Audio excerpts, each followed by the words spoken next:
मुख्यमंत्री बना दे। ये क्या इतना आसान होगा? नहीं, ये क्या इतना इजी है कि बिहार में बीजेपी अपना मुख्यमंत्री बना दे? नीतीश कुमार क्या इसके लिए रेडी होंगे? नीतीश कुमार क्या इतनी आसानी से बिहार की सत्ता जाने देंगे? नहीं, ये हो नहीं सकता है। सबसे बड़ा दल भारतीय जनता पार्टी। सबसे बड़ा दल भारतीय जनता पार्टी। नीतीश कुमार तो तीसरे नंबर की पार्टी है। आज नीतीश कुमार के पास 40 से 42। समीर जी, ये कहना आसान है। नीतीश कुमार पिछले 20 साल से सत्ता की दूरी रहे हैं। उनके बेटे को उप मुख्यमंत्री हटाने की हिम्मत किसी दल की नहीं हुई है। जब नीतीश कुमार जब ये नारा चलता था कि बिहार में बाहर है नीतीश कुमार है, तब नीतीश कुमार बिहार की राजनीति के मजबूत नेता थे। वो जहां जाते थे सत्ता वहां चली जाती थी। आज नीतीश कुमार बोझ बन गए मुझे लगता है, और भारतीय जनता पार्टी को तय करना पड़ेगा। बोझ बन गए। नीतीश कुमार के साथ अगर सरकार में जाती है तो मुझे लगता है भारतीय जनता पार्टी के लिए बहुत मुश्किल होगा। निशांत कुमार, देखिए, इन तस्वीरों को देखने के बाद दो ही चीजें लगती हैं प्रेम कुमार जी, आपसे पूछ रही हूँ। दो ही चीजें लगती हैं, या तो नीतीश कुमार इस बात का उनको एहसास ही नहीं है कि वो राष्ट्रगान का अपमान कर रहे हैं। ये मुमकिन नहीं लगता है, क्योंकि वो मुख्यमंत्री हैं पिछले 20 साल से। वो उन्हें पता है कि राष्ट्रगान जब बजता है तो किस तरह से खड़े होना है, बात नहीं करनी है। दूसरी बात जो बार बार कही जा रही है कि नीतीश कुमार को अब एहसास ही नहीं होता है वो क्या कर रहे हैं, कब क्या बोल देते हैं, क्या कह देते हैं। दोनों में से क्या लग रहा है आपको?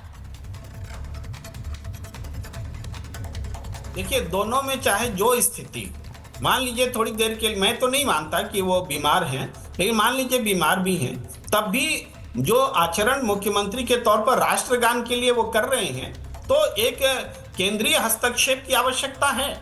केंद्र सरकार किस लिए होती है, राज्यपाल किस लिए होते हैं? भाई राष्ट्रगान का अपमान थोड़ी करेंगे सीएम बन करके। ये बात सोचने की, एक हस्तक्षेप क्यों नहीं हो रहा है? भाई क्या राजनीतिक कारण आएंगे तभी हस्तक्षेप होगा? ये एक प्रश्न बनता है। अब नीतीश कुमार ये ऐसा कर रहे हैं, उनकी तरफ से, जेडीयू की तरफ से, एनडीए की तरफ से एक स्पष्टीकरण आना चाहिए कि किस अवस्था में उन्होंने ऐसा किया, क्यों किया है, इसका क्या औचित्य है। अगर बयान नहीं आता है तो सिर्फ नीतीश कुमार थोड़े दोषी हैं, उनको समर्थन दे रहे हैं लोग भी दोषी हैं, पूरी सरकार का वो प्रतिनिधित्व कर रहे हैं, बीजेपी भी शामिल है, जेडीयू भी शामिल है, दूसरे दल भी शामिल है। सबकी सामूहिक रूप से ये जवाबदेही है कि वो जवाब दे कि नीतीश कुमार राष्ट्रगान का अपमान क्यों कर रहे हैं। ये राष्ट्रगान का अपमान क्यों कर रहे हैं? अब मैं नीतीश कुमार का ये वीडियो जरा पूरा एक बार फिर से चलाइए। मैं चाह रही हूँ कि ये वीडियो पूरा फिर से चलाया जाए, और फुल स्क्रीन चलाइए ना इसको। मैं इसलिए दिखा रही हूँ क्योंकि आप नीतीश कुमार को देख रहे हैं। अब इसमें कई इंपॉर्टेंट बातें इसलिए हैं क्योंकि नीतीश कुमार इस वक्त बिहार के मुख्यमंत्री हैं। पिछले 20 साल से वो बिहार में सत्ता के केंद्र में है। जब भी अलग हुए हैं तो जिसके साथ जाके जुड़े हैं उसकी सरकार बन गई, चाहे वो आरजेडी हो या बीजेपी हो।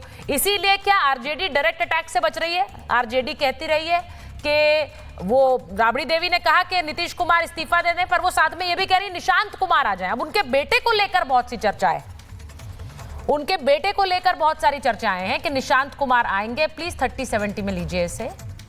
मैं बार बार इसलिए कहती हूं क्योंकि बिहार में सिर्फ बिहार की सरकार नहीं है, बिहार में नीतीश कुमार के ऊपर अब एक तरह से केंद्र सरकार की भी जिम्मेदारी है। तो क्या यही वजह है ममता जी कि बीजेपी बच रही है नीतीश कुमार पर डायरेक्ट अटैक से? क्योंकि विपक्ष का कहना, आरजेडी का कहना है कि अगर कोई और होता अभी तक तो बीजेपी कह देती तो राष्ट्रगान का अपमान है। अब यहां पर चुप।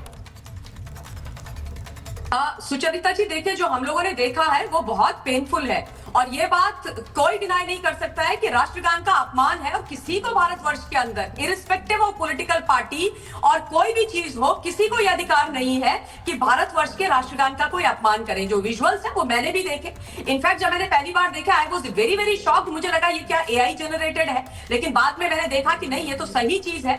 और एक बात तो स्पष्ट दिख रही है कि नीतीश बाबू वास्तव में बीमार हैं। उनको समझ में नहीं आ रहा है कि वो क्या कर रहे हैं, उनको बिल्कुल जानकारी नहीं है। क्योंकि नीतीश कुमार का जब 20 साल तक उन्होंने बिहार की राजनीति में अपनी धमक रखी, ऐसा आचरण उनका रहा नहीं है कि देश के खिलाफ या राष्ट्रगान के खिलाफ या राष्ट्रध्वज के खिलाफ उन्होंने कुछ किया हो। ऐसा कभी उनका आचरण नहीं रहा हो। लेकिन हैविंग सेड दैट, मैं ये बोल रही हूं कि ये जो आचरण है ये बहुत गलत है, ये स्वीकार्य नहीं है, बिल्कुल भी किसी भी कीमत पर स्वीकार्य नहीं है। अगर उनके वो मानसिक तौर पर अस्वस्थ है, उनकी स्वास्थ्य से रिलेटेड कोई बीमारी है, तो डेफिनेटली उनको अपना चेकअप कराना चाहिए। क्योंकि प्रधान सचिव जो उनके बगल में खड़े हैं वो भी टेंशन में है, उनको भी समझ में नहीं आ रहा है कि मुख्यमंत्री जी क्या कर रहे हैं। और कई बार अब वो ऑफ लेट रिसेंटली ऐसी चीजें कर चुके हैं जिससे एक बात तो स्पष्ट हो रही है कि कोई ना कोई उनको स्वास्थ्य की मतलब मानसिक बीमारी है। मुझे लग रहा है अल्जाइमर शायद उनको हो गया है। टू बी वेरी ऑनेस्ट, मैं ये अपने मतलब सोच रही हूँ, when I am thinking allowed, मेरे दिमाग में ये आ रहा है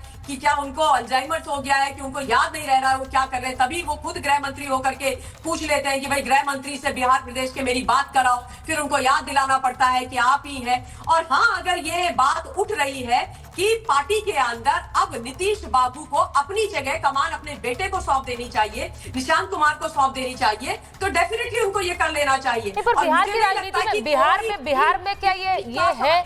मैं एक बार आपसे पूछ लेती हूँ प्रेम जी, क्योंकि आप तो बिहार से ही आते हैं। बिहार में इस वक्त क्या निशांत कुमार की चर्चाएं हैं कि निशांत कुमार अब सत्ता में आएंगे और वो नीतीश कुमार से टेक ओवर कर लेंगे और उनको एक्सेप्ट भी कर लेंगे सब लोग, क्योंकि वहां बड़े बड़े सीनियर नेता भी है जेडीयू में, तो क्या ये आसान होगा?